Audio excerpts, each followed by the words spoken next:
رب کائنات جل وعلا نے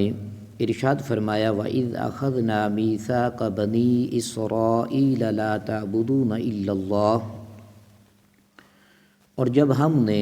بنی اسرائیل سے عہد لیا کہ اللہ کے سوا کسی کی پوجا نہ کرو، اللہ کے سوا کسی کی عبادت نہ کرو، وَبِالْوَالِدَيْنِ إِحْسَانًا، اور ماں باپ کے ساتھ حسن سلوک کرو، وَذِي الْقُرْبَى وَالْيَتَامَى وَالْمَسَاكِينِ، قریبی رشتہ داروں اور یتیموں اور مسکینوں کے ساتھ بھی تم حسن سلوک کرو، وَقُولُوا لِلنَّاسِ حُسْنًا، اور تم لوگوں سے اچھی بات کہو، بھلی بات کہو، وَأَقِیمُوا الصَّلَاةَ، اور نماز قائم کرو، وَآتُوا الزَّکَاةَ، اور زکوٰۃ کی تم ادائیگی کرو، ثُمَّ تَوَلَّیْتُمْ إِلَّا قَلِیلًا مِنْکُمْ، اور تم میں سے تھوڑے لوگ ایسے ہیں جنہوں نے اس بات کو قبول کیا اور باقی کے لوگ جو ہیں وہ اس بات سے پھر گئے، وَأَنْتُمْ مُعْرِضُونَ، اور تم اعراض کرنے والے ہو، منہ پھیرنے والے ہو، ثُمَّ تَوَلَّیْتُمْ، اور پھر تم جو ہو پھر گئے ہو، إِلَّا قَلِيلًا مِنْکُمْ، مگر تم میں سے جو تھوڑے ہیں وہ اس بات پر قائم رہے، وَأَنْتُمْ مُعْرِضُونَ، اور تم جو اعراض کرنے والے ہو۔ رب کائنات جل وعلا نے اس آیت مبارکہ کے اندر یہودیوں سے خطاب فرمایا کہ اے یہودیو، وہ وقت یاد کرو جب ہم نے بنی اسرائیل سے تورات میں یہ عہد لیا کہ تم اللہ تعالیٰ کے سوا کسی کی عبادت نہ کرو، کیونکہ اس کے علاوہ کوئی بھی عبادت کے لائق نہیں ہے، مستحق کی عبادت نہیں ہے، اپنے ماں باپ کے ساتھ بھلائی کرو اور رشتہ داروں، یتیموں اور مسکینوں کے ساتھ تم اچھا سلوک کرو، لوگوں سے تم اچھی بات کہو، نماز کو قائم کرو اور زکوٰۃ کی ادائیگی کرو، لیکن اسے قبول کرنے کے بعد ان میں سے چند آدمیوں کے علاوہ سب اس عہد سے پھر گئے، سب نے انکار کر دیا، اور تم بھی اپنے آباء و اجداد کی طرح اللہ تعالیٰ کے احکامات سے منہ موڑنے والے ہو، جن کو خطاب کیا گیا انہیں کہا گیا۔ تفسیر جلالین کے اندر منوان ایسے ہی لکھا ہوا ہے۔ اس سے معلوم ہوا بنی اسرائیل کی عادت ہی اللہ تعالیٰ کے احکامات سے اعراض کرنا اور اس کے عہد سے پھر جانا ہے۔ بنی اسرائیلیوں کا، یہودیوں کا یہ کام ہے کہ وہ اللہ تعالیٰ کے احکامات سے منہ موڑ لیتے ہیں۔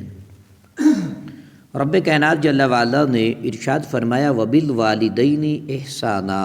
اور والدین کے ساتھ تم بھلائی کرو۔ اللہ تعالیٰ نے اپنی عبادت کا حکم فرمانے کے بعد والدین کے ساتھ بھلائی کرنے کا ہمیں حکم ارشاد فرمایا۔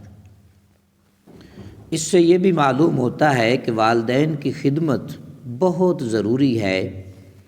والدین کے ساتھ بھلائی یہ ہے کہ ایسی کوئی بات نہ کہے اور ایسا کوئی کام نہ کرے جو ان کے لیے باعث تکلیف ہو، اور اپنے بدن اور اپنے مال سے ان کی خوب خدمت کرے، جتنی ان کی خدمت کر سکتا ہے ان کی خدمت کرے، ان سے محبت کرے، ان کے پاس اٹھنے بیٹھنے، ان سے گفتگو کرنے اور دیگر تمام کاموں میں ان کا ادب کرے، اور ان کی خدمت کے لیے اپنا مال جو ہے انہیں خوش دلی سے پیش کر دے، اپنا مال جو ہے انہیں ان کی خدمت میں ان کے لیے خوش دلی سے پیش کر دے، اور جب انہیں ضرورت ہو تو ان کے پاس حاضر رہے، ان کی وفات کے بعد ان کے لیے ایصال ثواب جو ہے وہ کثرت سے کرے، ان کی جائز وصیتوں کو پورا کرے، ان کے اچھے تعلقات کو قائم رکھے۔ والدین کے ساتھ بھلائی کرنے میں یہ بھی داخل ہے کہ اگر وہ گناہوں کے عادی ہوں یا کسی بد مذہبی میں گرفتار ہوں تو ان کو نرمی کے ساتھ اصلاح اور تقوی اور صحیح عقائد کی طرف لانے کی کوشش کرتا رہے، ماں باپ جو ہیں وہ پڑھے لکھے نہیں ہیں، ان کے پاس قرآن اور حدیث کا علم نہیں ہے، اولاد کے پاس قرآن اور حدیث کا علم ہے، تو انہیں بھی شریعت نے یہ طریقہ بیان کیا ہے کہ وہ اپنے والدین کو نرمی کے ساتھ ان کی اصلاح کریں اور تقوی اور صحیح عقائد کی طرف ان کو لانے کی کوشش کریں۔ والدین کے حقوق کی تفصیل جو ہے فتاوی رضویہ کی جلد نمبر 24 میں موجود ہے۔ اعلیٰ حضرت نے ایک رسالہ لکھا، الحقوق لطرح العقوق، والدین، زوجین اور اساتذہ سے حقوق کے حوالے سے یہ رسالہ موجود ہے، اگر کوئی اس کا مطالعہ کرنا چاہے تو۔ وذی القربیٰ، اور اللہ رب العزت نے فرمایا کہ رشتہ داروں سے بھی حسن سلوک کرو۔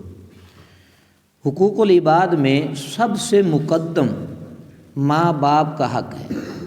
بہن بھائیوں، رشتہ داروں، عزیز و اقرباء، سب سے بڑھ کر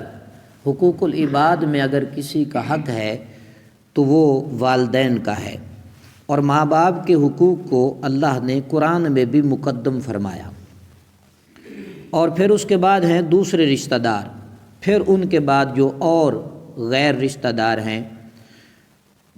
غیروں میں بھی بے کس جو ہیں جن کا کوئی نہیں ہے، یتیم، وہ سب سے مقدم ہیں، پھر ان کے بعد مساکین وغیرہ ہیں۔ اسلام کے اندر حقوق العباد کی بڑی اہمیت ہے۔ اس آیت میں والدین اور دیگر لوگوں کے حقوق بیان کرنے سے یہ بھی معلوم ہوا کہ دین اسلام میں حقوق العباد کی بہت زیادہ اہمیت ہے، بلکہ احادیث مبارکہ میں یہاں تک ہے کہ حقوق اللہ پورا کرنے کے باوجود بہت سے لوگ حقوق العباد میں کمی کی وجہ سے جہنم میں چلے جائیں گے۔ یعنی حقوق اللہ کی تو ادائیگی وہ کرتے ہیں، لیکن حقوق العباد کی ادائیگی میں غفلت کرتے ہیں، اس وجہ سے ان کا ٹھکانہ جو ہے وہ جہنم بن جائے گا۔ جیسا کہ صحیح مسلم شریف کی حدیث ہے، اس کو صحیح مسلم میں بیان کیا گیا، حضرت ابو ہریرہ رضی اللہ تعالیٰ عنہ اس روایت کے راوی ہیں۔ حضور اقدس صلی اللہ علیہ وآلہ وسلم نے ارشاد فرمایا، کیا تم جانتے ہو کہ مفلس کون ہے؟ صحابہ کرام رضوان اللہ تعالیٰ علیہم اجمعین نے عرض کیا کہ میرے آقا، ہم تو مفلس اس کو سمجھتے ہیں جس کے پاس دنیا کا مال و زر نہ ہو، دنیا کا پیسہ نہ ہو، اس کو ہم مفلس سمجھتے ہیں۔ آپ صلی اللہ علیہ وآلہ وسلم نے ارشاد فرمایا کہ میری امت میں مفلس وہ ہے جو قیامت کے دن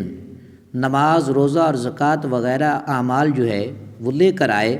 اور اس کا حال یہ ہو کہ اس نے دنیا میں کسی کو گالی دی تھی۔ یعنی اس کے پاس نمازیں بھی ہیں، روزے بھی ہیں، حج بھی ہے، زکوٰتیں بھی اس نے دی ہوئی ہیں، بڑی سی بڑی اس نے عبادتیں کر رکھی ہیں، یہ تو ہے نا حقوق اللہ، یہ تو اس کے پاس موجود ہے، لیکن حقوق العباد میں اس نے غفلت کی ہوگی، دنیا میں کسی کو اس نے گالی دے دی اور کسی پر تہمت لگا دی۔ تہمت لگانا یہ بہت بڑا گناہ ہے۔ کسی کا مال کھایا تھا ناحق طریقے سے، کسی کی زمین غصب کر لی، کسی کے پیسے کھا لیے، اور کسی کے ساتھ کسی طرح کی زیادتی کر لی، کسی کا خون بہایا تھا اور کسی کو مارا تھا، تو ان میں سے ہر ایک کو اس کی نیکیاں دے دی جائیں گی۔ یعنی جو اس کے پاس نمازیں، روزے، حج، زکوٰۃ، یہ سارے اعمال ہوں گے، ان میں جو اسے نیکیاں ملیں گی، یعنی حقوق اللہ کی ادائیگی کرنے پر، تو وہ حقوق العباد میں اس کی تقسیم کر دی جائیں گی، اور ان کے حقوق پورے ہونے سے پہلے اگر اس کی نیکیاں اس کے پاس ختم ہو گئیں تو ان کے گناہ جو ہے اس پر ڈال دیے جائیں گے، پھر اسے جہنم میں ڈال دیا جائے گا۔ یعنی ہے تو ایمان والا نا،